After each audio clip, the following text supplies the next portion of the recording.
ভিডিওটা খেয়াল করেন। আমার দল পর্তুগাল ভাগ্যে গেছে, এটা নিয়ে আমার কোনো দুঃখ নাই। অনেকের কারণটা জানে না।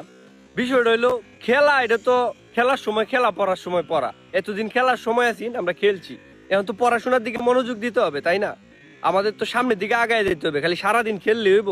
এই যে এইচএসসি পরীক্ষা চলতেছে, প্রত্যেকটা পোলাপান রাত জেগে দেখে খেলা, ছোয়া লেগে পরীক্ষা খারাপ হয়।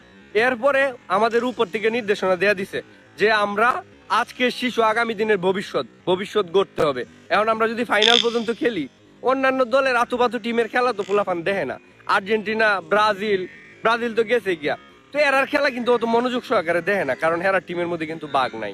তো রোনালদোর খেলাটা দেখানোর লেগিয়া বিশেষ করে উঠতি ছেলে মেয়েরা পরীক্ষার পড়াশোনা বাদ দেয়া তারা এনে সময় কাটায়, রাত তারা বয়ে থাকে। এই কারণে উপর থেকে নির্দেশ দিছে যে তোমরা এবার সাইরে দাও খেলাটা, বাড়িতে যাও, অনেকদিন খেলছো, এখন হাত মুখ ধুয়ে গিয়া পড়তে বসো। অনেকে এই কাহিনীটা জানে না।